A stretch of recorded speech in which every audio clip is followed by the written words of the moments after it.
Selon plusieurs sources béninoises et nigériennes, les militaires au pouvoir à Niamey auraient été avertis en amont de la tentative de coup d'État du 7 décembre.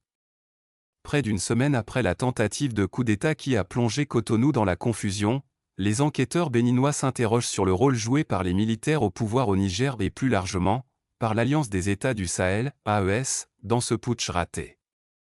Selon plusieurs sources béninoises et nigériennes, la junte du général Abdourahmane Tiani aurait été avertie en amont de la tentative de coup d'État du 7 décembre au Bénin, voire se serait coordonnée avec les mutins emmenés par le lieutenant-colonel Pascal Tigri. Pour les militaires nigériens, comme pour leurs alliés burkinabés et maliens, l'arrivée au pouvoir d'officiers partenaires à Cotonou aurait été un joli coup double, permettant d'étendre la sphère d'influence de l'AES, tout en leur offrant, avec le port de Cotonou, le débouché maritime qui leur manque. En outre, il aurait mis sur la touche un de leurs adversaires, Patrice Talon, proche d'Emmanuel Macron et allié de la France dans la région. Après le renversement du président nigérien Mohamed Bazoum, le 26 juillet 2023, le dirigeant béninois avait été un actif partisan d'une intervention militaire ouest-africaine pour déloger les putschistes nigériens. L'opération avait été finalement abandonnée, mais les relations entre le Bénin et le Niger n'ont cessé, depuis, de se détériorer. Les deux pays ont fermé leur frontière commune, par laquelle passaient de nombreuses marchandises en direction ou en provenance du port de Cotonou. Le général Abdourahmane Tiani, soutenu comme l'ensemble de l'AES par la Russie, a également accusé le Bénin d'être impliqué dans des complots visant à le déstabiliser. Samedi 6 décembre, quelques heures avant que les mutins n'attaquent différents sites stratégiques dans la capitale économique béninoise, l'armée nigérienne avait commencé à dégager l'accès aux ponts reliant les villes frontalières de Gaïa, au Niger, et Malanville, au Bénin, bloqués depuis plus de 2 ans.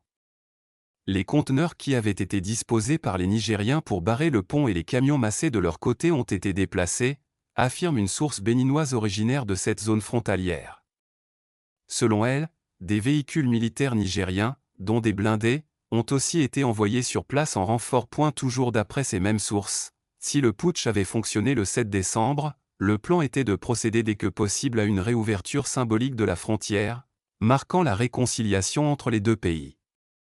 Un acte attendu par beaucoup de Béninois et de Nigériens, usé par plus de 2 ans d'un blocage qui pèse sur les économies locales.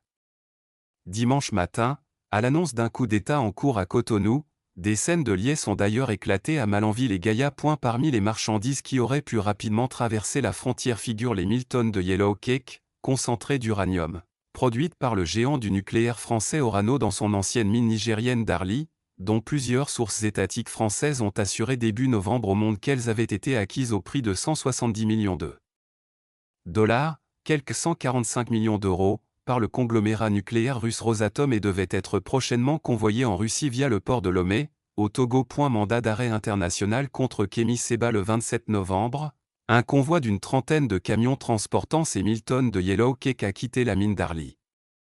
Il est arrivé le 3 décembre à Niamey, où il est, depuis, en attente sur la base aérienne de l'armée jouxtant l'aéroport. Si le coup d'État avait fonctionné, ils auraient envoyé ce convoi jusqu'au port de Cotonou, assure une source nigérienne proche du dossier. Une solution plus courte et surtout plus sûre que la route jusqu'à Lomé, qui traverse des zones sous contrôle des groupes djihadistes dans le nord et l'est du Burkina Faso. Par ailleurs, plusieurs sources béninoises estiment que les mutins, qui avaient enlevé 2 hauts gradés loyaux au président Patrice Talon dimanche dans leur résidence à Cotonou, prévoyaient d'emmener leurs otages avec eux dans leur fuite vers le Niger.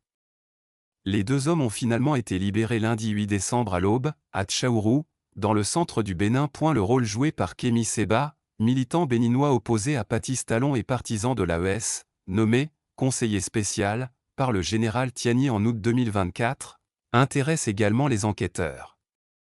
Dimanche matin, à peine les mutins avaient-ils démarré leurs opérations qu'il avait publié une vidéo saluant le coup d'État en cours. Le camp de Talon n'a pas repris le contrôle, avait-il affirmé par la suite, alors que les putschistes étaient en train de reculer.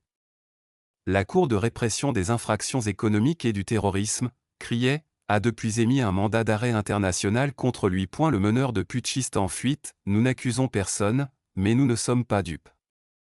Nous ne serions pas surpris qu'il y ait des mains étrangères impliquées dans cette tentative de putsch. Nous attendons les conclusions des enquêtes actuellement menées par nos services, a réagi Wilfried Léandre Oumbeji, secrétaire général adjoint et porte-parole du gouvernement béninois. Ces investigations sont notamment menées par la Direction des services de liaison et de documentation, les services de renseignement nationaux. D'après les autorités béninoises, quelques 100 à 200 militaires ont participé à la tentative de coup d'État du 7 décembre. Au moins 13 d'entre eux ont été arrêtés, mais une bonne partie, dont leur meneur, est toujours recherché. Leur chef, le lieutenant-colonel Pascal Tigri, ancien commandant du groupement des forces spéciales, est aussi parvenu à quitter le pays. Il a traversé la frontière pour aller au Togo. Nous pensons qu'il est désormais au Burkina Faso, confie un haut gradé béninois, sous le couvert de l'anonymat.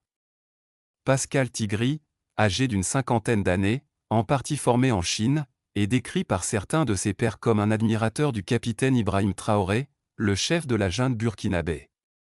Le 7 décembre et dans les jours qui ont suivi, plusieurs comptes basés au Burkina Faso ont diffusé de fausses informations sur les réseaux sociaux pour soutenir les mutins béninois et accréditer la thèse d'un changement de pouvoir à Cotonou. Par Benjamin Roger, Cotonou, envoyé spécial. Publié le 12 décembre 2025 lemonde.fr.